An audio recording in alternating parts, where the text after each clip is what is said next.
Hello ನಮಸ್ತೆ friend. ಇವತ್ತು ಸಿಂಪಲ್ಲಾಗಿ ಒಂದು ರಸಮ್ ಮಾಡೋದು ನೋಡೋಣ ಬನ್ನಿ. ಹುಣಸೆಹಣ್ಣು ಒಂದು ನಿಂಬೆಹಣ್ಣಿನ ಗಾತ್ರ ನೆನೆಸಿಟ್ಟಿದ್ದೇನೆ. ಟೊಮೊಟೊ ಒಂದು 4, ಮೆಣಸಿನ್ಕಾಯಿ ಒಂದು 4, ಕೊತ್ತಂಬರಿ ಸ್ವಲ್ಪ, ಅರ್ಧ ಚಮಚ ಜೀರಿಗೆ, ಅರ್ಧ ಚಮಚ ಮೆಣಸು, ಒಂದು ಗಡ್ಡೆ ಬೆಳ್ಳುಳ್ಳಿ, ಮತ್ತು ಒಗ್ಗರಣೆಗೆ ಮೆಣಸಿನಕಾಯಿ 2, ಸಾಸಿವೆ ಒಂದು ಚಮಚ, ಅರಿಶಿಣ ಒಂದು ಅರ್ಧ ಚಮಚ, ಕರಿಬೇವು ಒಂದು 2 ಕಡ್ಡಿ, ಹಿಂಗು ಮಾಡಲಿಕ್ಕೆ ಒಗ್ಗರಣೆ ಹಾಕಲಿಕ್ಕೆ. ಮತ್ತು ಇವನ್ನೆಲ್ಲವನ್ನು ಪುಟಾಣಿಯಲ್ಲಿ ಜಜ್ಜಿಕೊಳ್ಳೋಣ. ಟೊಮೊಟೊವನ್ನು ಮ್ಯಾಶ್ ಮಾಡಿಕೊಳ್ಳೋಣ. ಹುಣಸೆ ರಸವನ್ನು ತೆಗೆದುಕೊಳ್ಳೋಣ.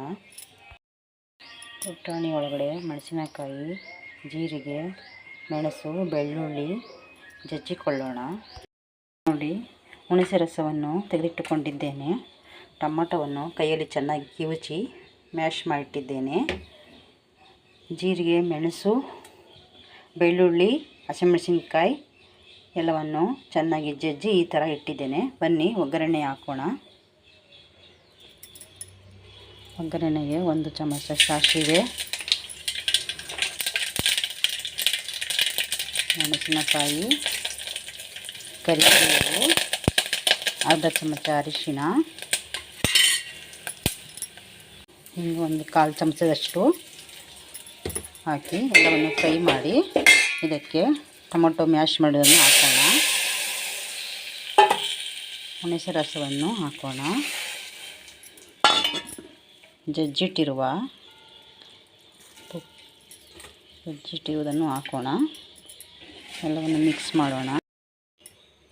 ನಮಗೆ ಎಷ್ಟು ಬೇಕಷ್ಟು ನೀರನ್ನು ಹಾಕಿ ರಸಮನ್ನು ಹೆಚ್ಚಿಸಿಕೊಳ್ಳೋಣ. ನೋಡಿ, ಇಷ್ಟು ನೀರು ಹಾಕಿದರೆ ಸಾಕು.